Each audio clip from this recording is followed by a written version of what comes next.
제가 칼럼에서도 말씀드렸지만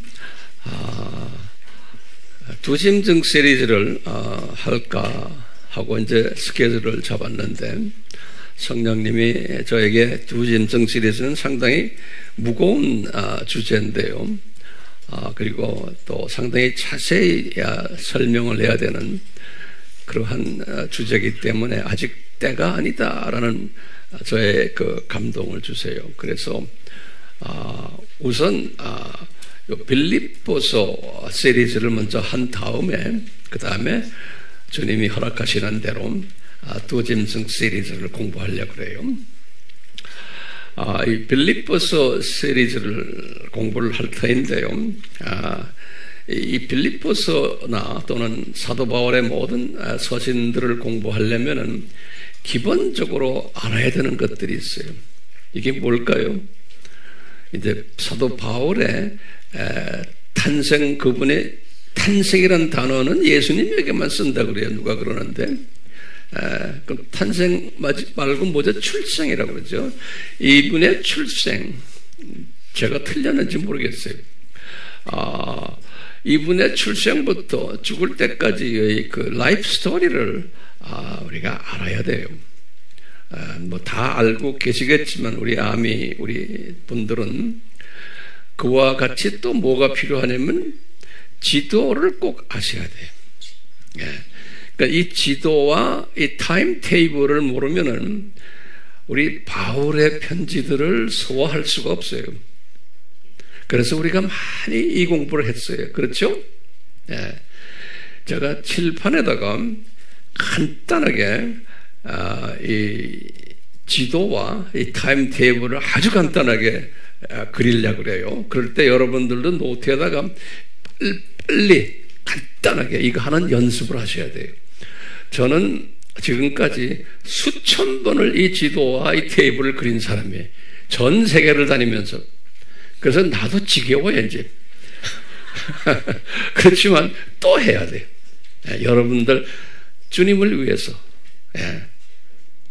어떤 사람은 아이고 목사님 지겨워요 많이 하셨는데 그런 말 하는 사람 당장 회개하셔야 돼요. 자, 그럼 제가 지도를 그릴 텐데 한번 간단하게 그리는 방법을 줄게요. 저기다가 지도 그리면 어떻게 그려야 돼요? 이게 북아프리카예요. 이렇게 해서 이렇게 하는 거예요. 이렇게 빨리 그려보세요. 됐어요? 뭐 오래 그릴 거 없어요? 자대고 하는 사람이 있어요? 가끔 가다 보면 그런 거 없어요? 이스라엘이 어디예요? 이렇게 하면 이스라엘이에요. 여기가 이스라엘이에요. 그렇죠? 여기 이제 이렇게 광야 사해. 이스라엘이요. 안디옥이 어디예요? 안디옥이 여기죠? 여기가 이제 안디옥이요. 예루살렘이 어디예요? 여기죠? 여기 예루살렘. 거의 예만 적어 놓으세요. 이렇게만 우선 그려놔요. 됐죠? 간단하죠? 그 다음에 이제 이것만 이렇게 놔두군요. 그 다음에 이제 이쪽으로 와서 여기가 흑해요, 흑해. 이렇게. 그러면 여기가 어딘지 알죠? 여기 오늘날 터키예요, 터키. 구브로가 어디 있어요? 사이프러스 섬. 여기 어디 있죠? 여기 사이프러스 섬이에요. 이렇게만 이게 기본 지도예요. 이게 한국말로는 구브로, 오늘날은 뭐라고 그래요? 사이프러스라고 그래요. 사이프러스. 그리고 이쪽 이제 여기가 이제 우랄 산맥이 이렇게 있고 이쪽으로 이제 유럽이 시작이 되죠. 유럽이 이렇게 해서 그러면 여기 이제 이렇게 해서 이렇게 여기가 그리스고 여기가 이태리, 여기가 로마가 여기 있고 이제 이렇게만 그려놓았어요. 이 지방을 무슨 지방이라고 그래요? 여기를 아가야 지방이라고 그러죠. 남그리스예요. 남그리스 아가야 지방. 여기 아주 유명한 도시 하나 있죠. 여기에 뭐예요? 여기 고린도 있어요. 고린도. 그 다음에 이제 거기에 조그만 그 베베가 있는 도시가 이름이 뭐예요? 강그리아 그러죠? 거기에 여기가 있고요. 여기가 뭐예요? 이 그리스의 수도 이름이 뭐예요? 아테네. 자, 그리고는 알다시피 요 위에 여기가 빌립보예요. 근데 요 지방을 뭐라고 불러요? 요거를 마게도니아 지방이라 그러죠. 마게도니아 지방이라 그래요. 요 빌립보가 있고 그 밑에 여기 무슨 도시가 있어요? 여기 데살로니카예요. 데살로니카가 있고 그 옆에 여기 이제 베레아가 이 동네 어딘지 베레아 이렇게 이제 돼요. 이렇게 오늘은 우리는 지금 이 정도만 알고 있으면 돼요. 이 정도만 눈에 좀 보이세요? 예, 이거를 기본적으로 알고 계셔야 돼요. 예, 기본적으로요. 그리고는 이분이 예수님이 주전 4년 태어났죠. 이분은 주후 몇 년에 태어났어요? 5년에 출생했죠. 바울이. 그럼 바울이 언제 개종했어요?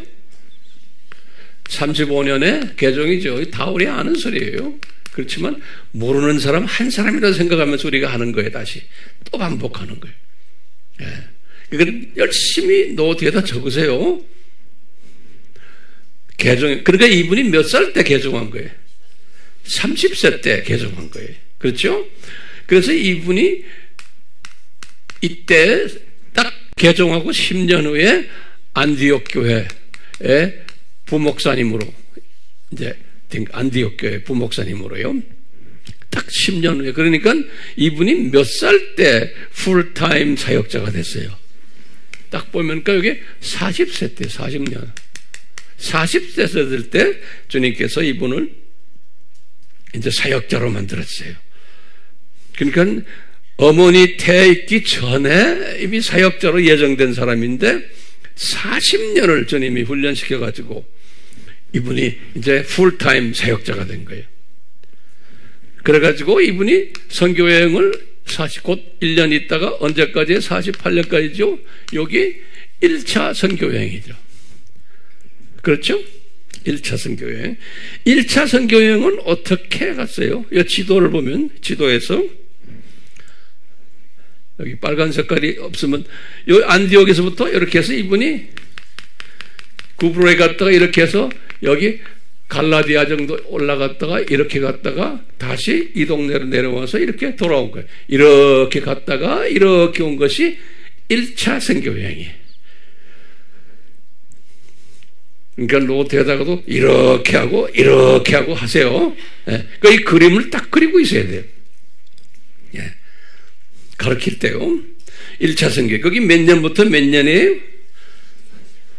여기 지금 나오죠? 46년에서 48년에. 그리고 이분이 안디옥으로 다시 돌아와가지고, 여기 안디옥으로 다시 돌아와가지고, 2년 있다가, 여기 지금 50년에서 52년에 2차 선교여행을 간 거예요. 2차 선교여행. 예. 그래서 이분이 2차 선교, 이제 오늘 설교의 이제 시작이 여기서부터예요. 자, 2차 선교여행이에요. 2차 선교여행은 이분이 이 구브로로 가지 않고 이분은 1차 때에 다녔던 이곳을 재방문했어요. 하면서 이제 디모데를 거기에서 픽업해가지고 디모데가 이 동네 출신이거든요. 그래서 이제 이분을 데리고 여기 쭉 간 거예요. 여기 지금 터키 집어 쭉 가서 이쪽 동네가 여기가 어디에 아시아라고 그러죠? 소아시아 그래. 지금도 아시아. 요 아시아 지방 여기 가서 교회를 7개가 한 8개를 지었어요. 에베소부터 시작해서 교회를 7교회 플러스 라오디오게 그 다음에 골로새 교회까지. 그래서 이제 우리 아시아 7교회 그러죠. 거기에 플러스 골로새까지 집어넣으면 8교회. 이렇게 교회 개척을 다 기가 막힌 거 이 넓은 길을요 한 다음에 이제 이분이 자기 이제 팀들하고 같이 그 팀들이 누굴까요? 같이 간 분들이 한번 우리가 거기서 하나하나 좀 정리해 봅시다. 처음에 바울, 그 다음에 이 사도행전을 쓰신 분이 누구예요? 누가죠? 그러니까 누가도 같이 간 거예요. 그렇죠? 또 누굴까요? 디모데죠? 디모데. 또 누굴까요? 에바브라리다는 아니에요. 나를 혼돈시키지 마세요. 다시 봐요. 하나하나 이거 정확하게 아셔야 돼. 처음엔 누구예요? 바울, 그 다음에 저자된 누가, 그 다음에 디모데, 그 다음에 누굴까요? 실라. 그렇죠? 실라요. 저 경상남도 실라 아니에요? 네, 실라. 그 다음에 또 누굴까요? 누가 중간에 따라갔다가 포기하고 돌아간 분이 누구예요? 마가예요. 그렇죠? 마가. 그 다음에 또 누굴까요? 제가 볼 땐 바나바는 아니에요. 바나바는 헤어졌죠. 1차 때는 같이. 그 다음에 중요한 분이 누구냐면 디도예요. 디도. 적어도 6명이 팀으로 같이 간 것 같아요. 적어도. 그 중에 이제 중간에 한 사람이 빠진 게 마가가 이제 빠진 거예요. 나머지 분들은 계속 따라다녀 같이 갔어요. 그렇게 있는데 지금 이분들은 생각이 뭐냐면 이분들은 아시아 사람들이니까 여기부터 유럽 아닙니까? 다시 왔던 곳을 돌아서 이 흑해 북쪽에 있는 여기 본도까지 다시 이렇게 쭉 가려고 생각하고 그 팀들하고 의논해서 이제 그렇게 여행 스케줄을 짜서 있는데 이분들이 여기서 이거 끝나고는 요 들어오라고 해요. 여기 영어는 트로아스 그래요. 들어와까지 가가지고 이분들이 이제 우리 이제 한번 여기 이 터키 지방을 다시 한번 돌고는 다시 안디옥으로 돌아가자 이렇게 이제 결정한 거예요. 누구예요? 그 6명이. 예. 근데 갑자기 성령님께서 그랬어요. 거기 보면 우리 이제 오늘 본문 말씀 성령님이 이분들이 지금 계획하고 있는 이 계획을 하지 못하도록 하시더라 그랬어요. 그러니까 굉장히 중요한 말이에요. 성령님이 그 계획대로 하지 못하게 하더라. 그 다음에 또 뭐라고 또 말하냐면 그러다가 이제 예수의 영이 그랬어요. 그러니까 예수님의 Spirit of Jesus, 예수님의 스피릿, 다 성령님이죠. 예수님의 스피릿이 말하기를 넌 가지 못한다. 그러면서 뭐냐? 너희들 계획을 그건 아니고 내가 딴 데로 인도하겠다. 그러시면서 마게도니아 환상을 쫙 보여준 이야기죠. 그래서 그 유명한 영어로는 그래 마세도니안 비전 그래요. 우리 영어도 마세도니안이라고 영어로는 마케도니아라고 그래요. 근데 본래 말은 마케도니아예요. 우리 말이 맞아요. 그래서 마케도니안 비전이에요. 이 비전을 딱 보는데 마게도니아 사람이에요. 마게도니아 옷을 입고 마게도니아 사람이 이제 바울에게 이제 말하는 거예요. 너희들 이리 와서 이 마게도니아로 와서 우리를 도와주시오. 그런 말을 하는 거예요. 그래서 이제 바울이 이 환상을 딱 본 다음에 팀들하고 의논해가지고 팀들이 다가 그래요. 그러면 우리가 마게도니아로 갑시다. 처음 유럽으로 건너갑시다. 그런 소리나 마찬가지죠. 그렇죠? 이건 아시아 사람들인데 유럽에 가는 게 그렇게 만만찮아요. 근데 이제 여기서 이제 배를 타고서 이 거리가 바닷길로 약 한 180km라 이렇게 나와요. 한 180km의 바닷길이에요. 그 먼 길이죠. 예. 이 바닷길로 이제 배를 타고 가가지고 이제 여기 이제 우리가 오늘은 제가 이야기 안 하지만 여기 해서 빌립보 요 네아폴리스라고 있는데 여기에 머무르지 않고 여기서 한 15km를 더 내륙으로 들어가면 빌립보가 있는 거예요. 그래서 빌립보로 갔다 그런 거예요. 근데 이제 우리가 앞으로 빌립보서를 심도 있게 공부할 텐데요. 우리 질문이 있어요. 왜 네아폴리스 여기에 머무르지 않고 빌립보로 갔냐 이거예요. 그렇죠? 그 다음에 중요한 것은 요 마게도니아 지방의 수도는 데살로니카예요. 데살로니카. 그런데 데살로니카로 가지 않고 왜 빌립보로 갔느냐? 이게 이제 우리의 질문 중에 아주 굉장히 중요한 질문이. 그것은 이제 다음에 이제 언제 기회 있을 때 제가 계속 할 거예요. 자, 이렇게 지금 이 지도를 보면서 배경을 보세요. 그래서 이분이 지금 어디를 간 거예요? 지금 빌립보에 도착한 거예요. 빌립보에. 그게 주후 몇 년일까요? 주후 50년이죠. 아니죠? 51년 정도 됐을 것 같아. 주 50년은 언제? 안디옥에서 떠난 때. 그렇죠? 그래서 51년 정도 됐을 때 같아요. 그래서 이제 이분이 빌립보에 도착을 했는데, 우리 다 아는 소리지만 잘 들으세요. 그리고 이거 정돈을 하셔야 돼요.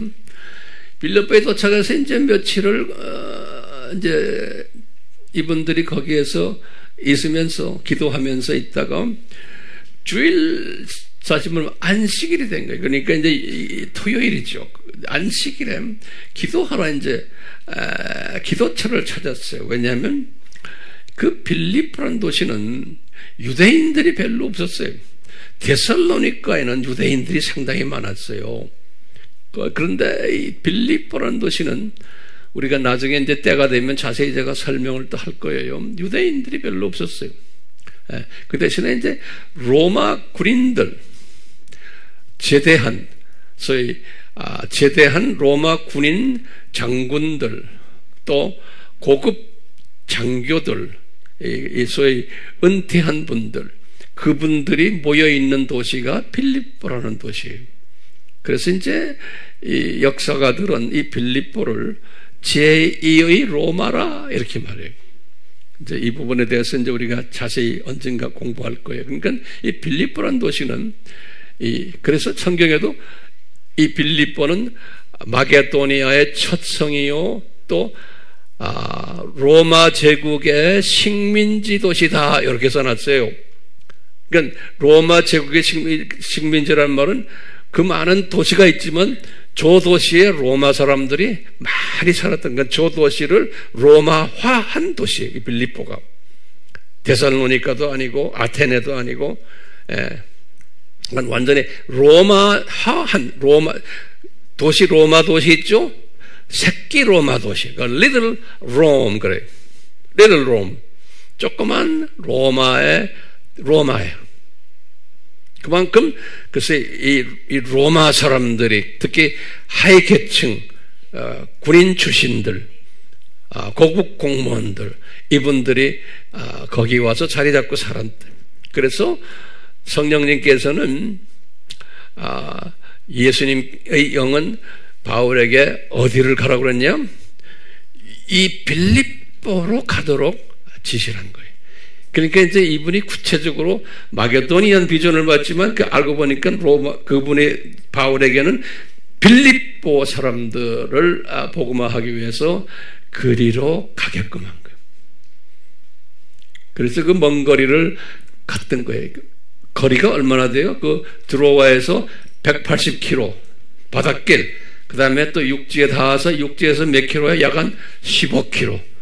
그러니까 약 한 200km의 길을 가게 한 거예요. 그 먼 길을. 그래서 이분들이 거기 가서 이제 기도하면서 있다가 토요일 안식일이 돼가지고 유대인 회당이 없기 때문에 이분들은 항상 어느 도시에 가면 항상 유대인 회당을 먼저 찾아가잖아요. 바울 팀들이 항상 그래요. 그래서 유대인들을 만나가지고 예수 그리스도를 전해요. 그냥 방문 가지 않아요. 이 바울 팀들은 항상 어디에 가다 입만 열면 예수님을 이야기해요. 뭘 이야기해? 예수님의 죽으심과 부활하심과 우리 그 모델 있죠? 그 모델 이야기하는 거예요.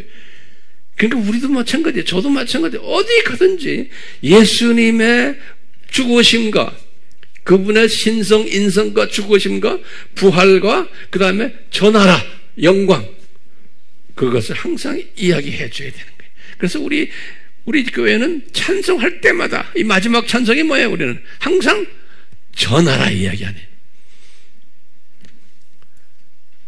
느끼세요? 오늘도 전하라 마지막 찬송이 뭐였어요? 참가대들 보아라. 그게 무슨 얘기예요? 영광 전하라 이야기예요. 우리의 마지막, 우리의 여기 앉아있는 목적이 뭐예요? 우리는 죽고 부활을 경험하고는 그 다음에 전하라로 가는 게 우리의 가는 길이에요. 그래서 우리가 여기 앉아있는 거예요. 그렇죠? 그러니까 교회가 이 모델을 가르쳐 주지 않고 이 나라에서 잘 살고 잘 먹고 하는 것만 가르쳐 주다가 나중에 가서 죽을 때 가면 응급실에 가서 전하라 그때 찾으니까 이게 it's too late. 내가 영어로 말하면 too late. 교인들을 그렇게 소위 바보로 만들어 놓는 거예요. 전하라 이야기하는 데는 가기 싫어해. 이 나라에서 어떻게 하면 더 살까? 그걸 좋아해.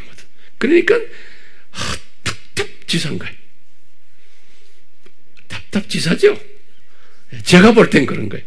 그래서 나는 주님이 저에게 보내주신 주님의 자녀들에게는 이거 하면 안 된다. 전하라를 알려줘야 된다. 근데 무조건 전하라만 이야기하면 안 되잖아요. 이 예수님의 모델 뭐예요? 그분의 정체성과 죽음과 부활과 이것을 가르쳐줘야 되는 거예요. 그 다음에 전하라예요. 오케이? 자, 여기 보세요. 이제 바울이 빌립보에 가가지고 누구를 만날지도 모르지만 그분은 항상 회당에 찾아가서 유대인들에게 예수님에 대한 예수님의 모델을 항상 이야기해 줬거든요. 딴 이야기 안 해요. 네. 그러니까 우리도 바울을 닮아가려면 24시간 입만 열면 이 이야기를 해야 돼. 이 이야기를. 아멘이요? 자, 근데 오늘은요, 이분이 거기 이제 알다시피 유대인들은 그 요세푸스라는 책에 보면요, 이런 게 있어요. 유대인들이 항상 안식일 되면은 회당에 가서 이제 예배를 드리는데 회당이 없는 도시에서는 강이나 또는 바닷가에 가서 예배를 드려라 하는 게 있어요. 요세푸스의 역사학자의 그 글에 보면은 그분의 그 책 중에 고대기라는 책에 보면 그런 게 써 있어요. 그 보면 회당이 없는 데는 강이나 또 어디에요? 바다에 가서 예배를 드려라. 안식일 날에. 거기에 의해서 이제 바울 팀들도 강에 갔던 거예요. 거기 그 유명한 강 이름이요, 간기데스 그래요. 간기데스. 영어로는 GANGITES.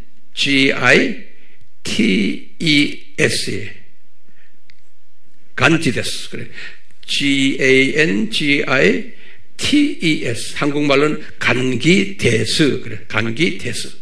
그 간기데스 강에 가가지고 이제 예배 드리려고 갔는데 딱 거기에 보니까 유대인 여자들이 한 무리가 있는 거예요. 유대인 여자들이. 당연히 유대인 여자들이죠. 네. 왜? 이분들도 예배 드리러 거기 온 거예요. 유대인 여자들이. 그러니까 바울은요, 이 바울 팀들은 그분들 만나서 무슨 이야기 했겠어요? 이 모델, 예수님의 모델 이야기하는 거예요. 그렇죠?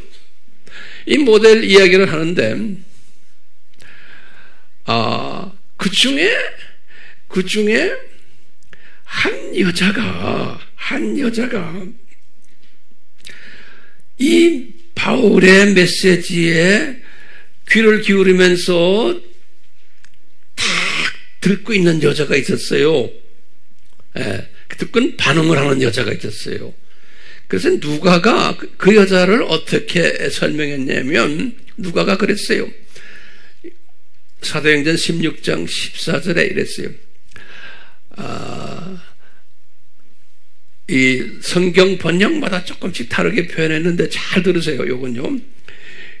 우리나라 성경에는요, 하나님을 공경하는 여인 한 분이 그랬어요. 그러니까 하나님을 공경한다라고 한글 개혁판을 써놨어요. 거기다 노트에 하나하나 적으세요. 성경 보지 마시고 우선 노트에다 적으세요. 왜 이게 중요한 개념이에요. 이것은 그런데 한국말 킹 제임스에는 뭐라고 번역해놨냐면 내가 보니까요, 하나님을 경배하는 자 이렇게 했어요. 우리나라 한글 개혁 성경에는 하나님을 공경하는 자. 근데 하나님 킹 제임스 성경이나 영어 성경에는 하나님을 경배하는 자. 그런데 원어 성경을 내가 딱 보니까 원어에는 뭐라고 그러냐면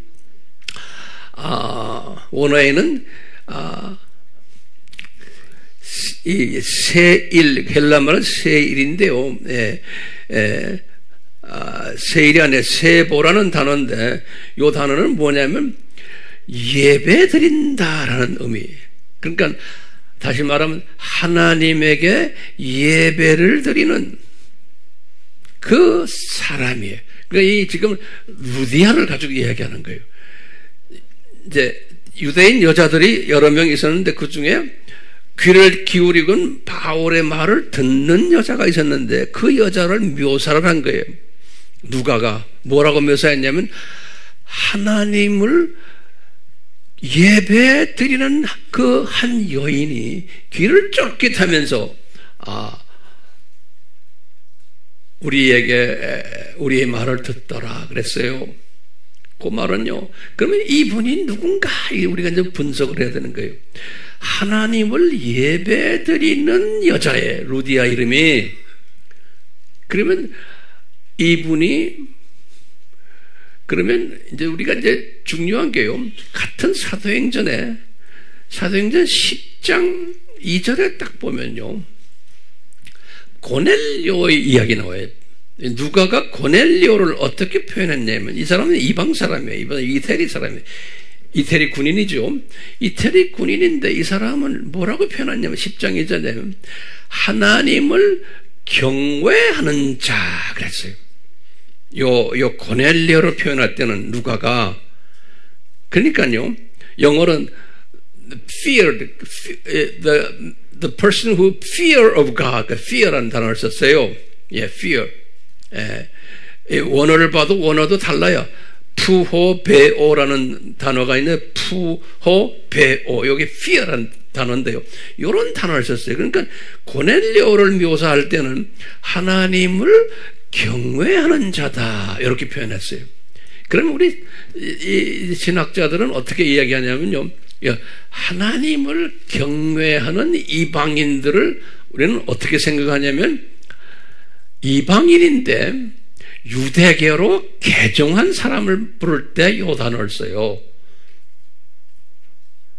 다시 내가 반복해요. 이방인인데 유대교로 개종한 사람을 부를 때, 요 개종자들을 부를 때 하나님을 경외하는 자다 이렇게 말하는 거예요. 그러니까 고넬료는 이방인으로서 유대교를 믿는 사람이에요. 고넬료는. 됐어요? 자, 그러면 그거 같은 의미로 써요. 지금 보면, 그럼 우리가 지금 중요한 게요, 요 루디아라는 요 여자는 요 고넬료처럼 하나님을 경외하는 자라고 표현하지 않았어요. 요 루디아는 뭐라고 표현했어요? 하나님을 예배하는 자 또는 공경하는 자. 그러니까 요 루디아는 개종자가 아니라고 보는 거예요. 개종자가 아니고 뭐예요? 유대인이에요. 유대인인데 디아스포라 유대인이에요.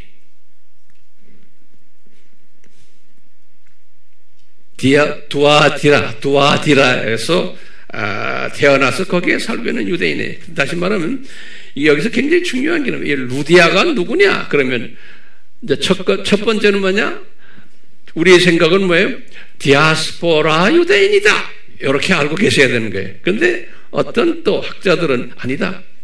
고넬리오처럼 하나님을 경외하는 표현이 있으니까 그분은 이방인인데 개종한 이방인이다. 유대교로 이렇게 보는 사람도 있어요. 여기에서 굉장한 차이가 있어요. 나중에 이제 제가 때가 되면 또 설명을 할 거예요. 그래서 이 분류를 하는 것 우리 다 할 줄 알아야 돼요. 제가 한번 다시 물어볼게요. 이 루디아는 이방인이요, 유대인이요? 유대인으로 우리는 봐야 되는 거예요. 알겠죠? 예. 그러니까 근데 유대인인데 이제 거기 여자들 다들 유대인인데 온 여자들도 똑같이 그런데 요 루디아한테만 요 형용사를 썼어요. 무슨 형용사예요? 하나님을 예배하는 여인 그랬어요. 그러니까 이제 누가의 시각에서 본 건 누가가 딱 보니까 이 여자는 보통 내기가 아니구나. 예? 요 여자는 저 다른 여자하고 다르구나. 요 여자는 정말 열심문자구나 라고 우리가 한번 재해석을 할 수 있어요. 그러니까 누가의 시각에서 그렇게 본 거예요. 보통 여자가 아니구나. 열심문자구나. 그러니까 진리를 알려고 그냥 목을 끄집어내서 들으려고 하는 그런 분이구나. 제가 이렇게 보니까 아하, 우리 아미교회의 여자들하고 똑같구나 라는 생각을 해봤어요. 아멘이요? 예, 여러분들의 루디아 같아. 자, 그런 의미에서 오늘 상당히 깊은 이야기를 루디아에 관한 이야기를 우리 나누려고 그래요. 준비됐어요? 자, 그러면요. 모든 우리 루디아 이 사람은 누군가 한번 거기다 적어보세요. 루디아는 누군가?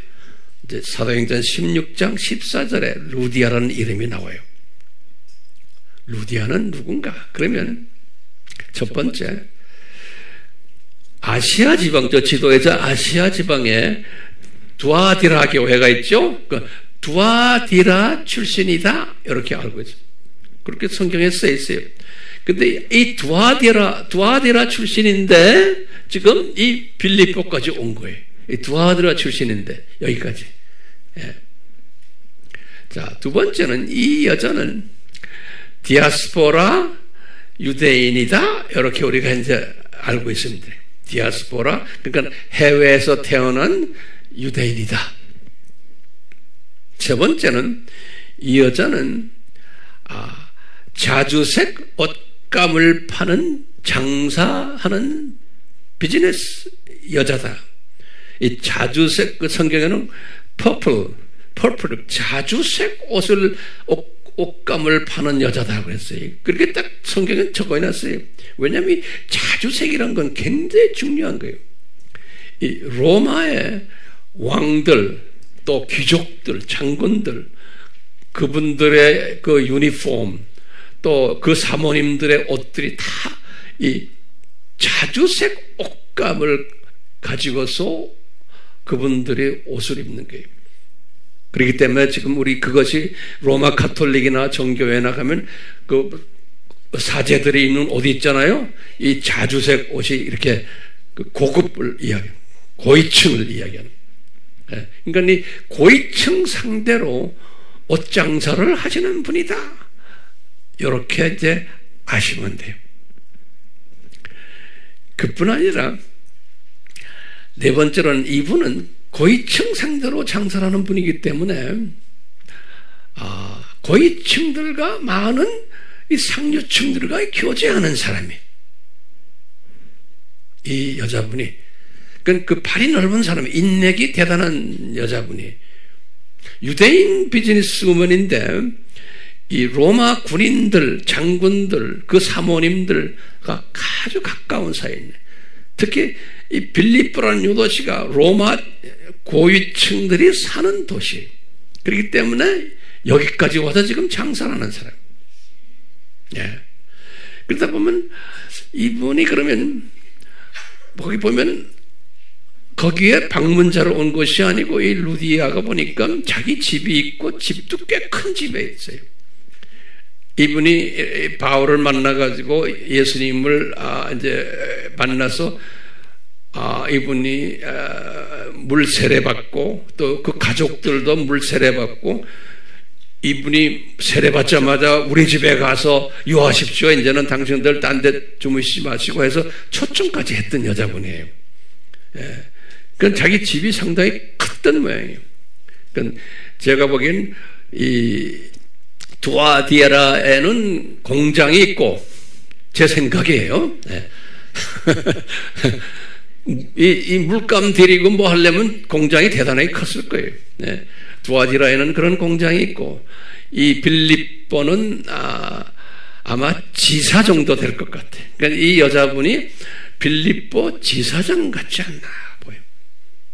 그때 이분 거기에 그러니까 고위층들과 교제하면서 장사를 했던 분이에요. 네, 이런 여자분이에요. 그러다가 지금 예수님을 만난 여자예요. 근데 이 누가가 이 여자를 어떻게 표현했냐면요. 16장 14절에 이렇게 표현했어요. 여러 여자들 중에서 바울이 예수님에 대해서 외칠 때 이 여자가 자기의 자유의지로 예수님을 만난 것이 아니고 예수님께서 그녀의 마음을 열게 하셨다 그랬어요. 기가 막힌 표현을 해요. 예? 그건 많은 여자들 중에서 16장 14절에 그랬어요. 예수님께서 이 여자의 마음을 열게 하셨다 그런 거예요. 기가 막힌 말이에요.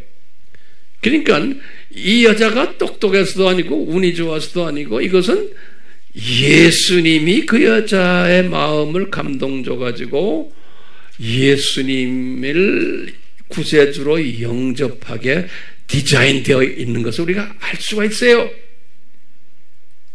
그래야 안 그래요? 요 말 하나가요. 이 누가는 이렇게 따라다니면서 보면서 그걸 고다로 기록한 거예요. 성령님의 인도에 의해서. 그러니까 유대인들이 많지만 거기서 유대인 여자들 중에 있지만 그 중에 루디아 한 여자만 예수님을 영접한 거예요. 그러니까 이게 기가 막힌 우리 신학적인 뜻이 숨겨져 있어요. 왜요?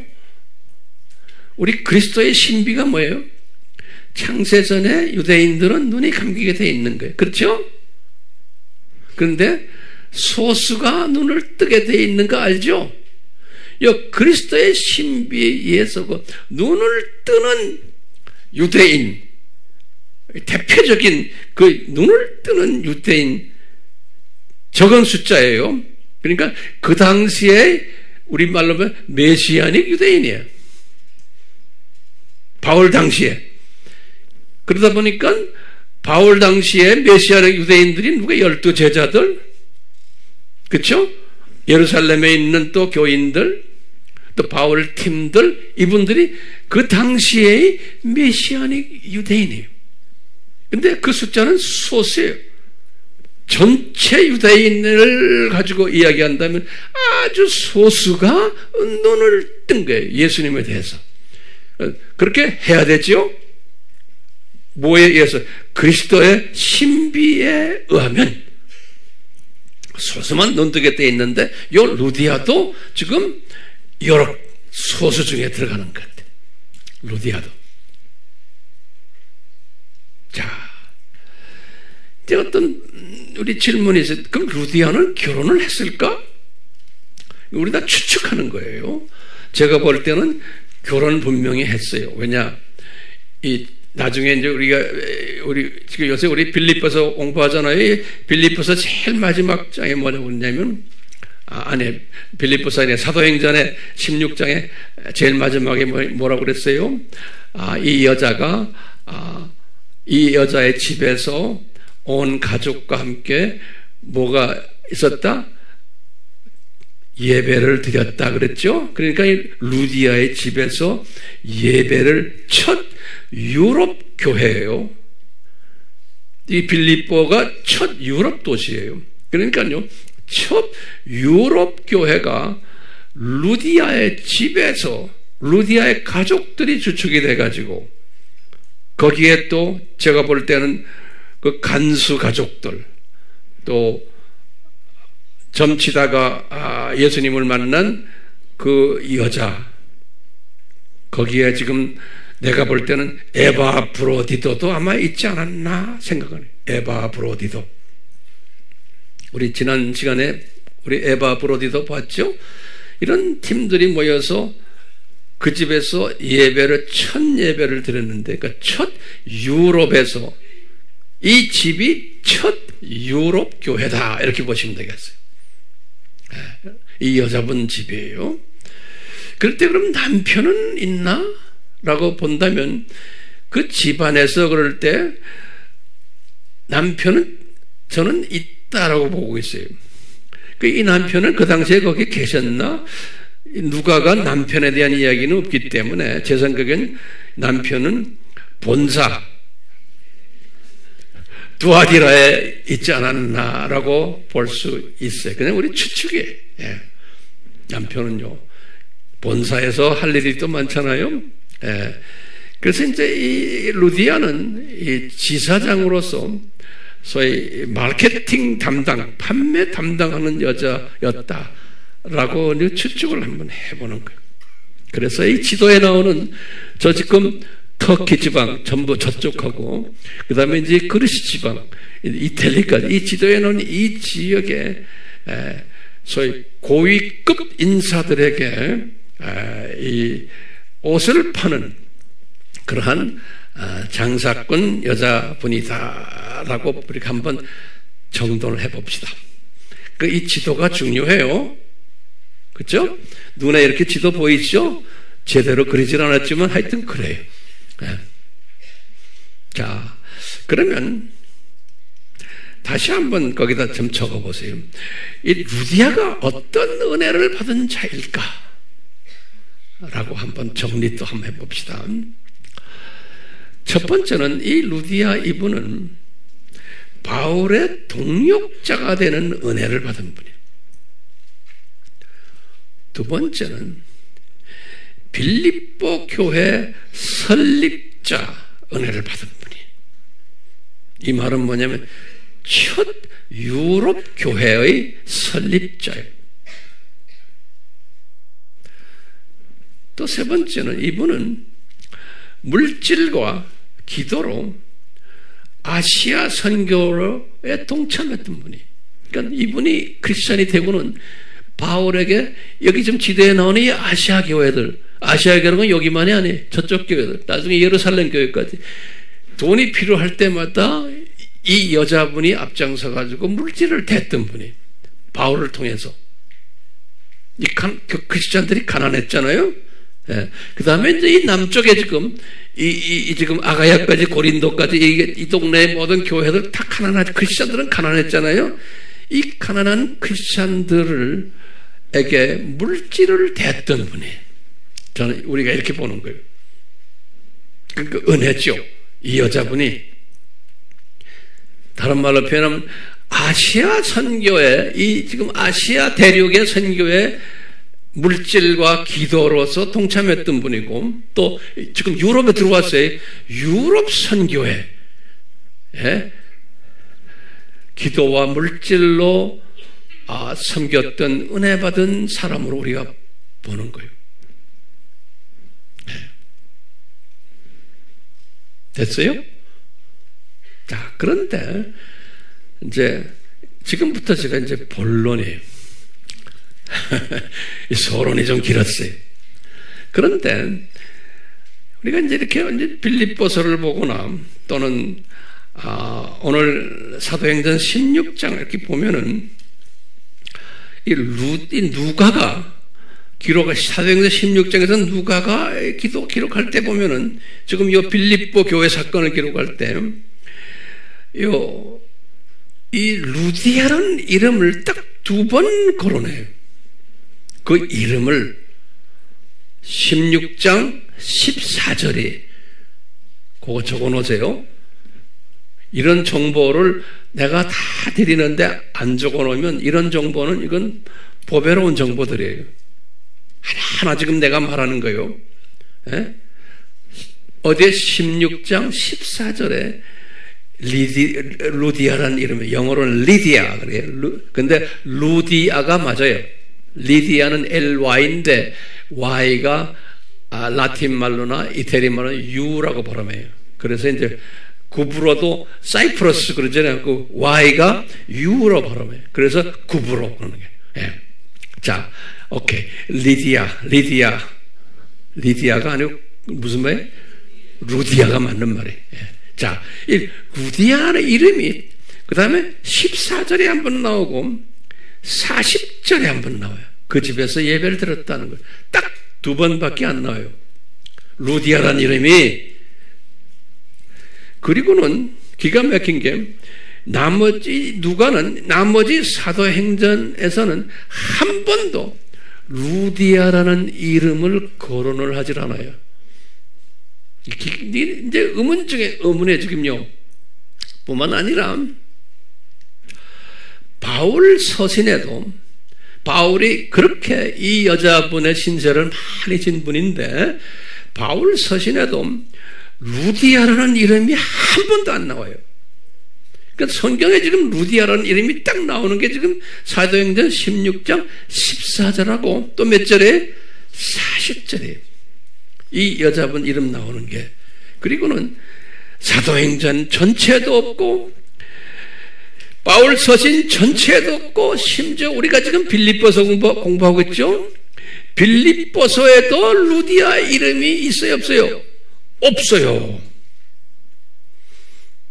이 빌립보서를 개척한 개척 목사님이세요. 그렇죠? 그리고 이렇게 큰 일을 한 여자분인데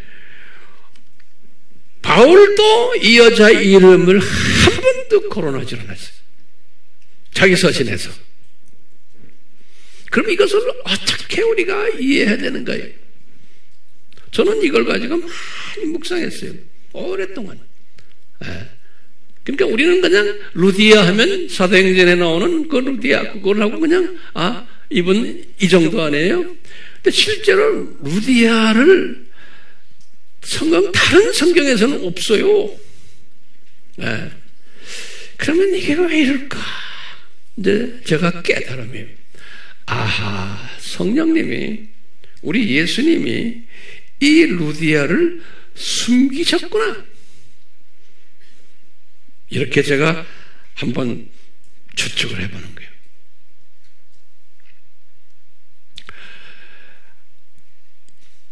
숨기셨는데 왜 숨기셨을까?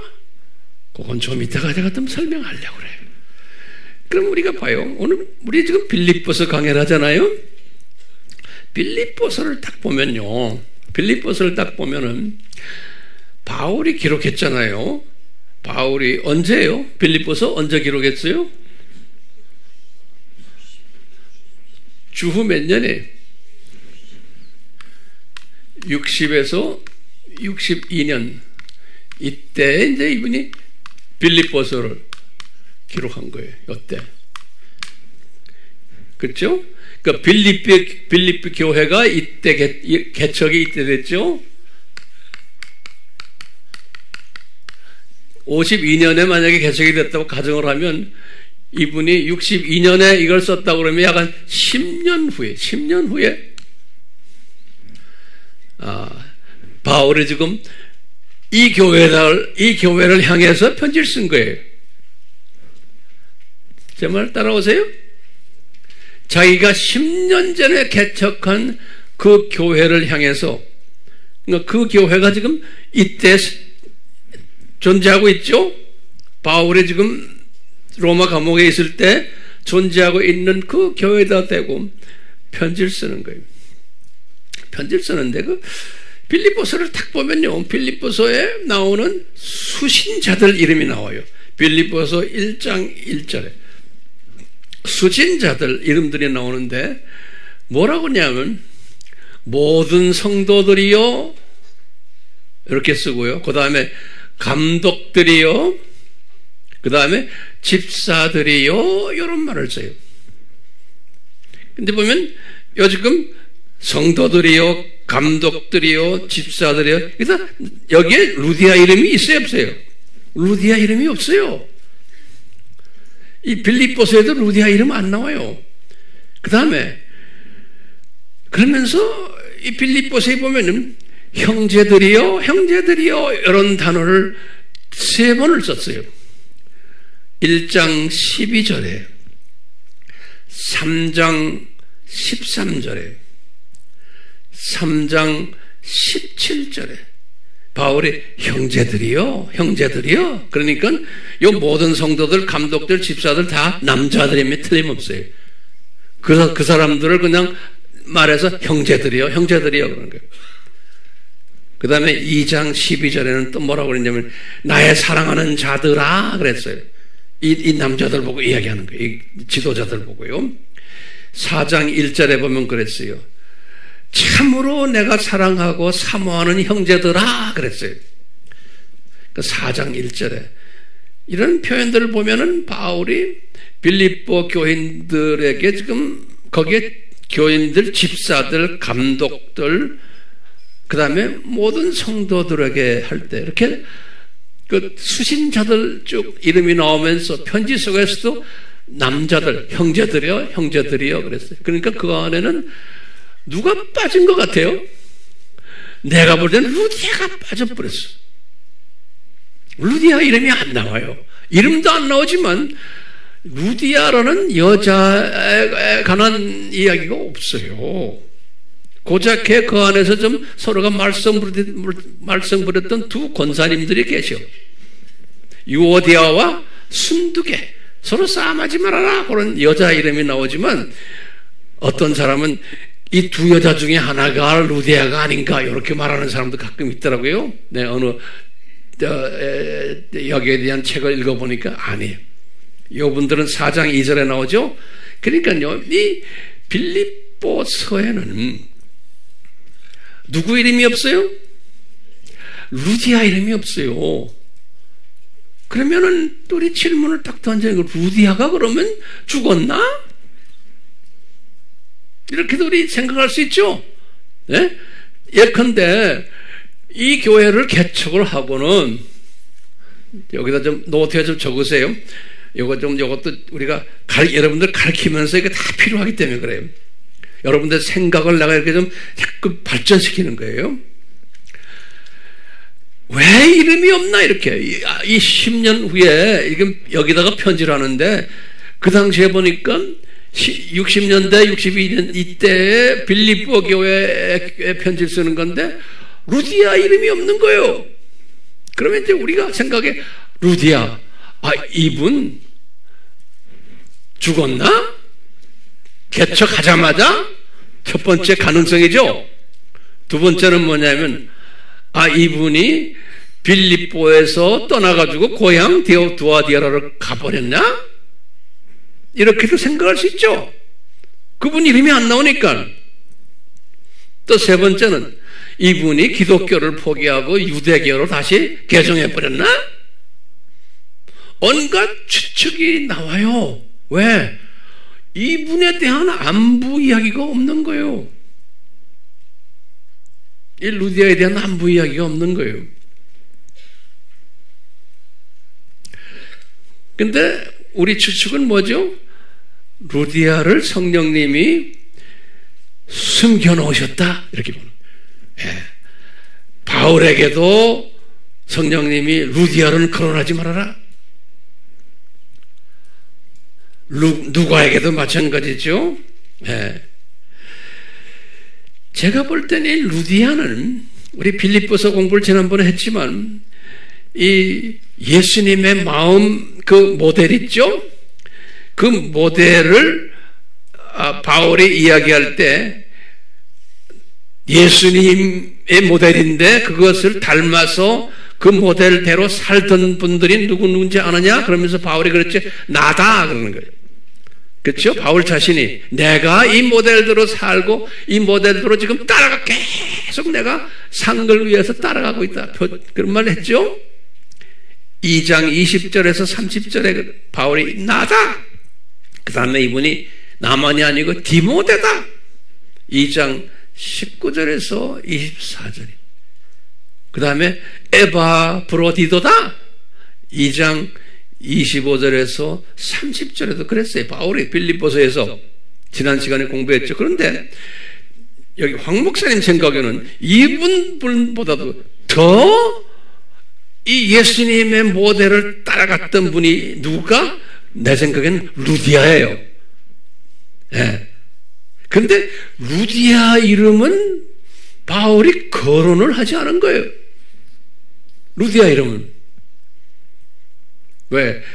직접적으로 죽은 사건, 부활 사건, 영광 사건에 해당되는 아주 귀한 자매가 있다면 루디아 같아요. 그런데 바울이 루디아를 거론하지 않았어요. 왜냐? 성령님께서 그 여자분은 숨겨놔라. 그랬던 것 저는 그렇게 생각해요.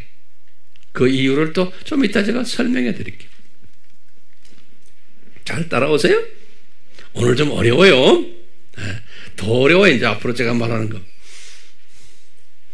자, 그러면 이제 우리 질문이에요. 우리 질문이 뭐냐면 바울이 이 남자 이름들만 다 하고 빌립보서에 보면 전부 안부 전하는 것도 전부 남자들만 이야기했어요. 여자 두 분 유오디아와 순두개는 좀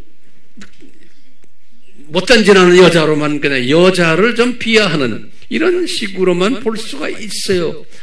다시 말하면 바울의 여성관이 이런가? 이렇게 하면 우리가 추측을 해보는 거예요. 지금부터 내 말 잘 들으세요.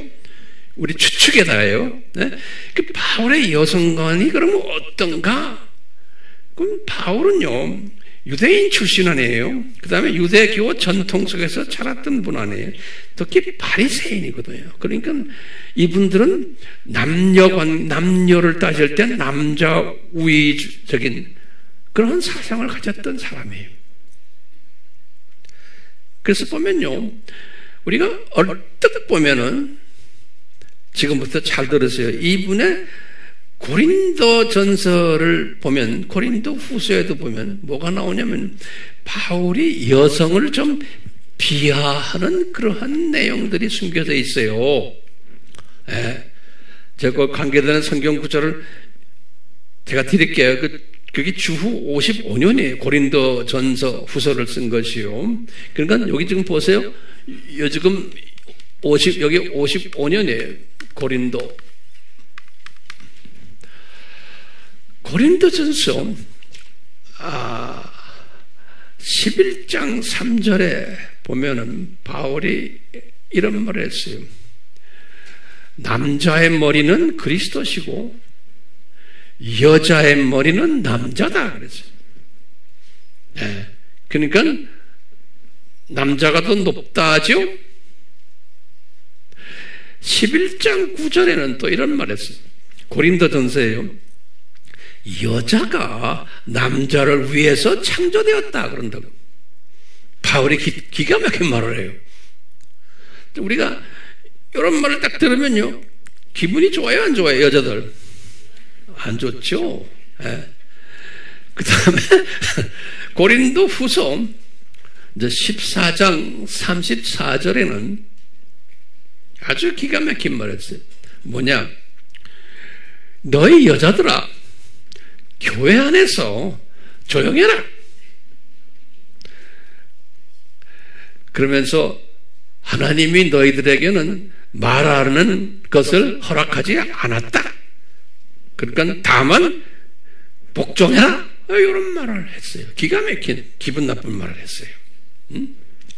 이렇게 딱 보면은 바울은 분명히 여성관이 남자 우위관이 있는 것 같아요. 그렇죠?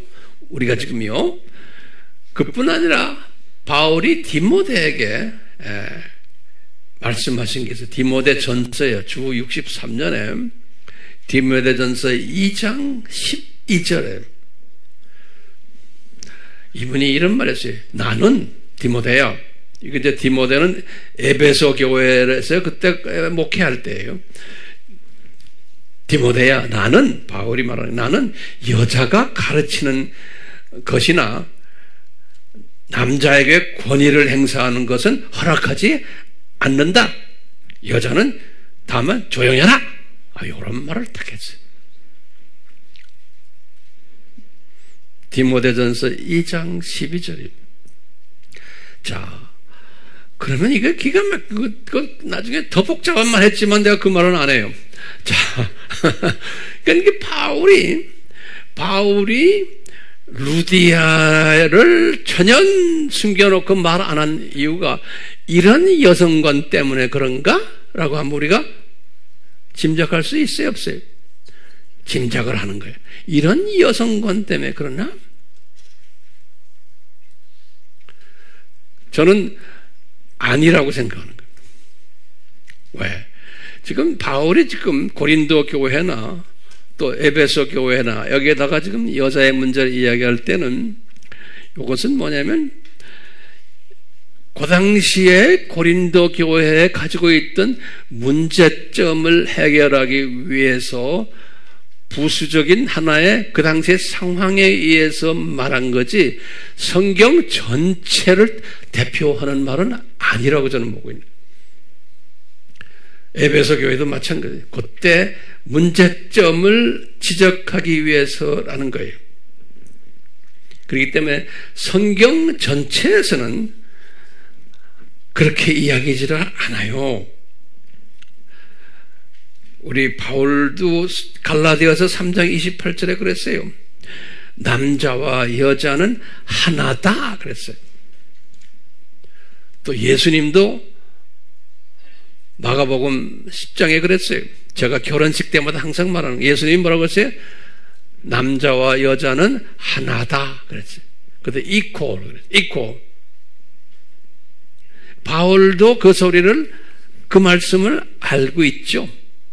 바울도 알고 있는데 지금 이 고린도 교회와 이 에베소 교회는 여자와 남자는 상하관계에 있다. 특히 여자들은 말도 가르치는 것도 하지 말아라. 이런 식으로 한 건 그 당시에 그 교회 안에 그 말썽 부리던 여자들이 있었던 것 같아요. 그래서 고기를 가지고 이야기하는 거예요. 고기를 가지고. 자, 그렇기 때문에 이게 중요한 성경 구절 여러분들 아셔야 돼요. 성경은요, 전체로 독수리 시각으로 봐야 돼요. 성경은 다시 말하면 창세기부터 계시록까지 전체를 보면서 그러면서 성경에서 어느 지역에 어디에서 말하는 걸 내가 해석을 해야 돼요. 왜 그러냐? 성경에는 이사야가 말한 거예요. 짝이 있어요. 이사야서 34장 16절에 요거 꼭 알아두세요. 이사야서 34장 16절에 성경에는 꼭 짝을 만들어놨어요. 짝을. 그래서요 이사야서 28장 13절이에요. 이 두 성경 구절은 꼭 기억하셔야 돼요. 이사야에게 가르쳐준 거예요. 이사야서 28장 13절에는 뭐라고 그랬냐면 이사야야 내가 나의 가르침을 여기다 찔끔 써놓고 저쪽 동네 가서 또 찔끔 써놓고 저쪽 동네 가서 찔끔 써놓고 여기저기다 벌려놨단다. 그러니까 너의 일은 뭐냐? 이 찔끔찔끔을 다 모아가지고 짝을 만들어야 된단다 그러는 거예요. 성경이 그렇게 구조가 되어 있다는 거예요. 왜 이렇게 하실까? 우리는 성질 급한 사람 한꺼번에 다 하시지? 왜? 성경 전체를 공부하고 읽고 연구하라고 일부러 여기다가 조금 저기다가 조금 여기다가 조금 했다는 거예요.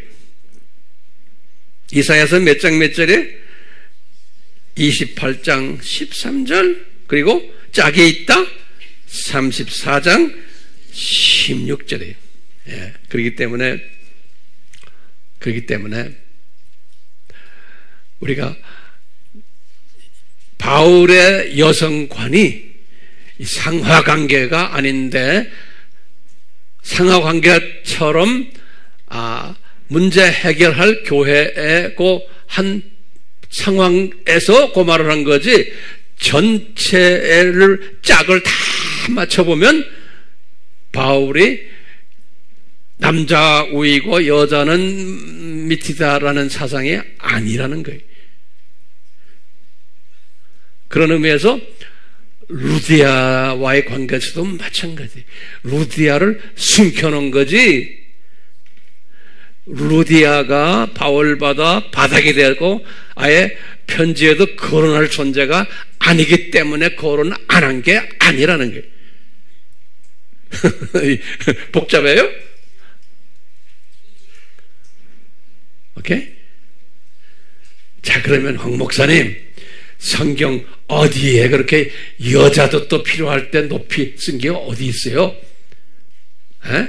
여자는 남자보다 밑바닥인데 바울에 의하면 이렇게 말하는 사람 분명히 있어요. 그러니까 우리가 큰 그림 짝을 보고 여기다 해놓은 걸 우리가 봐야 돼요. 볼래요? 특히 여자분들? 우리 구약에서 딱 봐요. 적으세요. 구약에서 보면 이스라엘의 남자들이 죄를 져가지고 어려움을 당할 때 에스더를 세워가지고 나라를 구원시켰어요. 주전 450년에 여자를 세웠어요. 똑같아요. 주전 1200년 때 사사 때예요. 이스라엘이 남자들이 못나게 노니까 드보라를 세워가지고 나라를 구원했어요.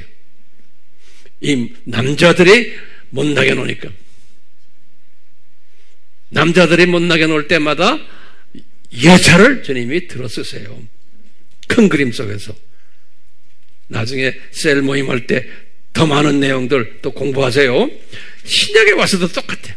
신약에 와서도 보면요, 예수님이 3년 공생을 하면서 남자들을 이렇게 데리고 다녔지만 항상 뒤에서 예수님의 뒷바라지 했던 분들은 다 여자분들이.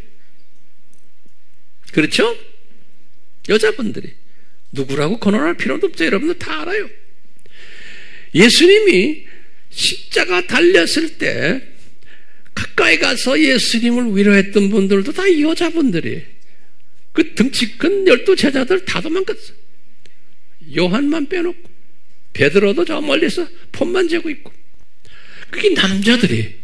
그러니까 남자들의 이 약한 부분을 잘 정돈해주는 분들이 여자분들이. 이 성경에 의하면 짝이 있다고 그랬죠? 여기저기 다 정보가 있다고 그랬죠? 그걸 우리가 쫙 보면 그래. 뿐만 아니라 예수님이 3년 공생회 하실 때 항상 모이는 장소가 필요했잖아요. 그럴 때마다 누구나 집에서 모였어요. 마리아, 마가의 어머니 마리아 집에서 항상 모였어요. 그러니까 여자가 자기 집을 내놓은 거예요. 남자가 그런 맹꽁이 하나도 없었어. 죄송합니다. 맹꽁이라고 그래서. 예? 보면 성경에서 보여주죠. 여자가 통이 턱 큰 거예요. 그때 예수님은 인기 없었던 분이, 예, 여자가 그랬어요. 그뿐입니까? 예수님의 십자가 달리기 전에 성만찬, 마지막 성만찬 할 때도 마리아의 집에서 했어요. 사형 선고를 받는 그 대상을 모시고, 그 용감한 여자예요. 나중에 예루살렘 교회를, 첫 교회를 개척할 때도 마가의 다락방이 이 마리아의 집에서 했어요. 그러니까 지금 우리가 봐요. 첫 유럽 교회도 지금 누구네 집에서 해요? 루디아 여자 집에서 하는 거예요. 기가 막히죠? 여자분들 신나요? 안 신나요? 우리 교회도 마찬가지예요. 여자분들이 아니면 우리 교회가 이게 서바이브 안 돼. 예, 남자들 가지고 안 돼. 미안해요, 남자들. 뭐 미안하, 뭐 진짜 그런데.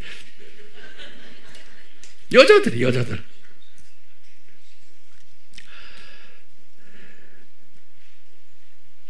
이 바울이 고린도 교회 가가지고 만났을 때 누굴 만났어요? 브리스길라와 아굴라 만났잖아요. 그분들도 장사하는 분들 아니에요? 근데 그 부부 중에서 누가 더 바울을 도왔어요? 브리스길라가 도왔어요. 근데 이분들은 이름이 거론이 됐어요. 이름이 거론됐어요. 그렇기 때문에 항상 로마서에 보면은 로마서 마지막 16장에 보면은 브리스길라 아굴라 이야기하면서 특히 브리스길라 보고 뭐냐면 저분들은 내 생명을 위해서 바울이 그래 자기네 목까지 다 내놓은 사람들이다 그랬어요. 그런데 보면 여자 그 브리스길라 그 여자가 목까지 다 내놓고 바울을 섬겼다 그랬어요. 예. 또 베베라는 여자도 마찬가지. 로마서 16장 1절에 보면 이 베베도 똑같아요. 나중에 우리 보지만 이 교회사를 이렇게 들여다보도 초대교회 때 이렇게 보면요 여자들을 하나님이 사용하신 걸 분명하게 보여주세요. 뭐냐면 로마 제국이 이제 기독교가 공인되는 것이 콘스탄틴 대제지요. 300 몇 년에 313년이. 그래서 밀라노 칙령을 내려가지고 기독교를 공인하는 거예요. 그때 어떻게 돼서 콘스탄틴 황제가 그렇게 됐는가? 콘스탄틴 황제의 어머니 헬레나라고 그래요. 헬레나가 기독교인이 된 거예요. 여자 때문에 로마 제국이 기독교 공인이 된 거예요. 여자 한 사람 때문에. 남자들 잘 들으세요. 나도 남자지만 그 다음에요 러시아 정교회도 딱 보면 똑같아요. 러시아 정교회가 988년에 기독교가 화됐는데요. 러시아 정교회가 됐어요. 거기 보면요 955년에 오늘 우크라이나예요. 우크라이나의 수도가 키예브죠. 키예브. 예, 우크라이나가 그렇게 중요한 나라예요. 키예브 그 수도에 그 키예브 왕, 다시 말하면 우크라이나의 왕 이름이 이고르라고 해요. 이고르. 러시아 사람들 중에 이고르라는 이름이 많아요. 이고르가 자기 부인 이름이 유명한 여자예요. 올가라고 그래요. 러시아 사람들 중에 올가라는 이름 많죠. 여자. 그러니까 키예브 왕국의 왕 이고르의 부인이 올가예요. 올가. 그런데 이 올가가 주님이 이 여자를 쓰신 거예요. 이 여자가 성령님의 감동에 의해서 키예브에서 이스탄불이에요. 거기 콘스탄티노플이에요. 오늘날 이스탄불로 가서 그리스 정교회를 거기에 가서 그리스 정교회의 사제들에게서 세례를 받았어요. 그러니까 이 슬라브족 사람들에게 제일 먼저 세례를 받은 분이 누구냐? 올가예요. 올가. 여자예요. 그 올가가 955년이에요. 근데 이 올가의 손자예요. 올가의 손자가 누구냐면 그 유명한 러시아 사람들 이 이름이 많죠. 브라디미르. 지금 푸틴도 브라디미르 아니에요? 이 브라디미르 황제예요. 이 올가의 손자가 이 사람은 러시아 모스크바와 포함된 러시아예요. 이 러시아의 황제 브라디미르 황제가 이 자기 할머니 올가 때문에 기독교를 공인한 거예요. 988년에. 이렇게 보면 기독교의 역사를 보면요, 여자들의 역할이 이렇게 두드러지게 있는 것을 볼 수가 있어요. 이런 의미에서 볼 때 바울이 루디아를 고린도 전서나 아까 디모데전서에 볼 때 여자들을 무시했기 때문에 말도 못하게 하고 뭐 가르치지도 못하게 하고 무시했기 때문에 이 루디아를 숨겼나? 그럼 뭐라고 우리가 대답할 수 있어요? 아니다라고 보는 거예요. 예. 바울이 다 알잖아요. 마가의 다락방에서 일어날 이야기들, 루디아의 가정에서 일어난 이야기들 다 여자를 쓰신 것을 바울이 알고 있죠. 예. 자, 그러면 우리 이제 결론적인 이야기예요. 왜 그러면은 예수님이 바울을 통해서 이 루디아를 숨겨 놓으셨나? 라고 이제 우리가 질문을 던지면은 우리가 이제 예수님의 모델 기억나시죠? 예수님의 마음의 모델을 쫙 보세요. 예수님의 마음의 모델이 뭡니까? 죽음, 그 다음에 뭐예요? 부활, 그 다음에 이코로 뭐예요? 영광이죠? 요 모델이 이 안에 숨겨져 있어요. 항상 우리가 요 모델을 한번 항상 잊지 마세요. 모델의 죽음이란 건 뭡니까? 죽음이라는 것은 희생하는 거예요. 다시 말하면 루디아가 숨겨지는 것이 죽음이에요. 그러니까 루디아가 숨겨지는 것이 죽음이에요. 이거 또 은혜예요. 그러니까 예수님이 루디아는 죽어야 된다, 숨겨져야 된다, 희생되어야 된다. 그래서 이 죽음 원칙에 의해서 루디아를 숨겨 놓으시는 거예요. 오케이? 왜? 이 아시아의 사람들을 살아나기 위해서, 이 유럽의 모든 하나님의 자녀들이 살아나게 하기 위해서는 누가 죽어야 되는데, 이 루디아가 물질과 기도를 대지만 영광받지 못하게 하면서 죽여놓는 거예요. 너는 그냥 숨어 있어라. 이름 내지 말고. 그러면 누가 부활이 될까요? 예? 아시아가 살아나는 거예요. 유럽 제국이 살아나는 거예요. 로마 제국이 살아나는 일이라는 거예요. 요 분, 예? 누구를 통해서? 바울을 통해서. 그러니까 이 여자가 죽음으로 바울이 살아나는 거예요. 바울의 사역이. 그래가지고 유럽, 이 로마 제국이 살아나는, 부활되는 일이 일어나는 거예요. 그러므로서 이제 영광, 무슨 영광이냐? 이 여자분이, 루디아가 나중에 높임을 받는 거예요. 하늘나라에 가서. 근데 신기한 게요, 이 루디아란 이 여자가 특히 로마 카톨릭에서는 이 루디아를 굉장히 중요하게 생각해요. 그 다음에 이 그리스 정교회, 그 다음에 이 러시아 정교회에서, 여러분들 웹에 들어가서 보시면 이 교회들이 루디아를 수호 성인으로 생각해요. 그래서 세인트 루디아 그래요. 그래서 각 요 나라마다 이분을 향해서 셀레브레이트하는 날이 있어요. 몇 월 며칠. 그래서 이 로마 카톨릭도 몇 월 며칠 하는 세인 루디아 데이예요. 전 세계가 이 루디아를 섬기는 거예요. 이 자기네 수호 여신으로.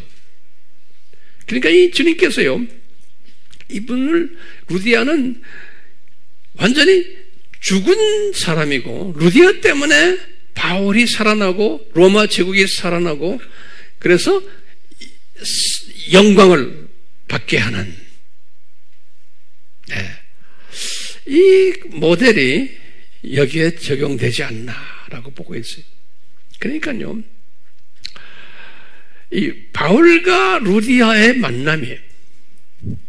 이것은 하나님의 계획일까요? 아닐까요? 이게 하나님의 계획이에요. 만남인데, 이게, 이 루디아의 죽는 이 일 때문에 바울이 복받은 사람이에요. 이 루디아를 숨겨놓음으로써, 이 루디아는 뜨기를 싫어하는 사람이에요. 그 대신에 이분이 뜨지 않고 숨어 있으니까 누가 뜨게끔 하세요? 사역적으로는 바울을 뜨게끔 하신 거예요. 그러니까 한 사람은 죽어야 되고 한 사람은 떠야 되는 거예요. 이게 지금 이 원칙, 이 모델, 예수님의 모델이에요. 그러니까 이렇게 쭉 보니까요. 이 기독교의 복음 역사 무대를 딱 보면 똑같아요.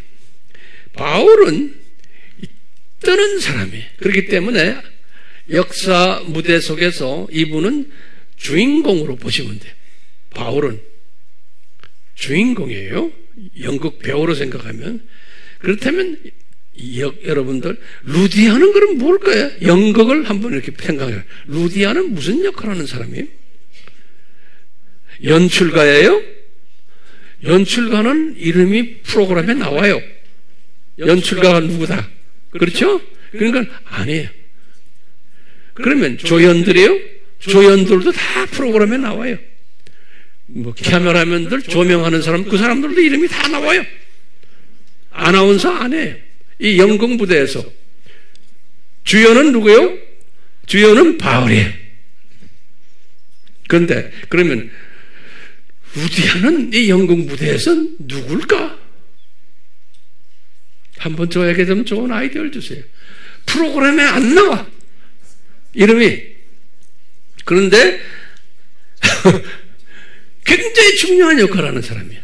뭐 이렇게 제가 가면 보니까 아하, 무명 후원자구나 이렇게 노트에 좀 적어놓으세요. 안 적는 사람 이 중요한 단어들 무명 후원자예요.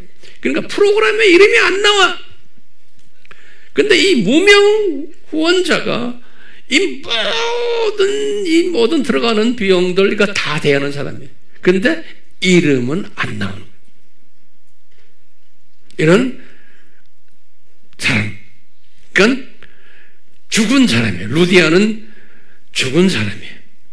그렇죠? 근데 그렇게 보니까 그러면 산 바울은 누굴까? 이 사람은 지금 우리 교회를 지금 보면은 여기 서 있는 황 목사는 부활 받는 사람이에요. 무대에 주연급으로 뛰는 사람이에요. 그러면 지금 무명 후원자들은 누굴까? 여러분들이에요. 우리 AMI 팀들이에요. 이렇게 제가 설교하는 것도 유튜브에 내 얼굴이 나오지 여러분들 얼굴 안 나오잖아요. 예? 우리 장로님들 기도할 때 장로님들 얼굴은 나오지만, 그렇지만 잠깐 나왔다 그분들은 다 꺼지잖아요. 그러니까 보니까 이 시스템이에요. 이 여러분들이 루디아야. 뒤에 숨어서. 그렇기 때문에 우리가 이제 1번 선교를 해도 내가 앞에 딱 나타나지, 이 숨은 루디아들은 뒤에 깔려 있잖아요. 그래야 1번 사람들이 살아나는 거예요. 네. 이 원칙이에요. 누구는 나타나야 되고 누구는 뒤에서 숨어야 되는, 그럴 때 영광이 나타나는 거예요. 그러니까 우리가 볼 때 이 바울과 루디아의 만남, 이거는 복된 만남이죠. 이 만남이 굉장히 중요한 거예요. 예. 성경에 보면 많은 사람들, 성서에서 나오는 사람들을 보면 앞에 나타난 사람들 이름만 있지 루디아 같은 사람들은 성경에 이름도 없는 게 굉장히 많아요. 그렇지만 나중에 이제 저 나라에 올라가면 다 알게 되는 거예요. 그렇기 때문에 우리가 이런 상상을 해. 그럼 루디아가 언제까지 살았을까? 내 생각에는 이 로마 제국 복음화를 위해서 또 바울을 여기에 사용받는 주님의 종으로 만들기 위해서는 루디아가 옆에 꼭 필요한 거예요. 그러니까 바울 순교 때까지도 같이 있었던 것 같아요. 절절절 따라다니면서. 예? 그 바울 먼저 순교시키시고 나중에 뒷정난을 계속해서 아마 계셨지 않았나라고 한번 추측을 해보는 거예요. 그렇죠? 예, 그러니까 여러분들과 저와의 만남도 이게 복받은 만남이고, 여러분들의 삶 속에서도 이런 이 모델이 그대로 다 적용되기를 다시 한번 우리가 여러분들 이런 지혜를 가지시고 이 모델이 이제 앞으로 우리가 계속 이 모델을 다시 한번 공부할 거예요.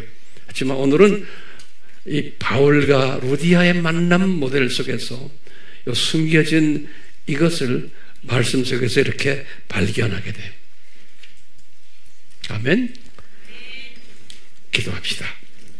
예수님, 이 신비로운 하나님의 종들의 만남, 그렇죠. 우리 인간의 이성으로는 한쪽은 살아야 되고 한쪽은 죽어야 되는 그러한 만남, 그렇지만 그 속에 신비한 하나님의 뜻이 숨겨져 있음을 예수 그리스도의 모델을 통해서 우리가 배우게 됩니다.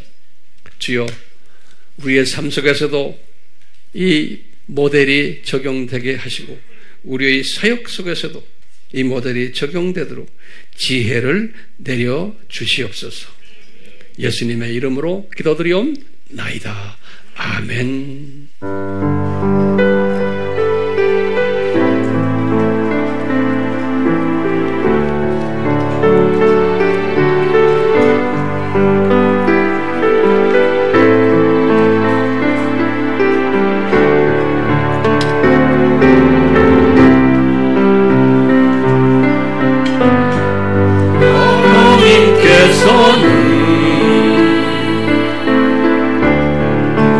우리의 만남을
예수님 크신 은혜로 우리 AMI 팀들 하나같이 루디아의 그 포지션을 주시고 빛도 없이 이름도 없이 리디아의 스피릿을 가지고 주님 이 사역을 감당케 해주심에 감사드립니다. 여기 서 있는 홍 목사는 이 루디아 팀들이 없으면 아무것도 아님을 날로 더욱 깨닫게 만들어 주시고 이 두 팀이 하나가 되어 이 마지막 때의 이 산고 시대에 만방을 향해서 주님의 재림을 외치는 1세기 때의 사도 바울처럼 우리 모두가 되도록 은혜 내려 주시옵소서. 예수님의 이름으로 축원하옵나이다. 아멘.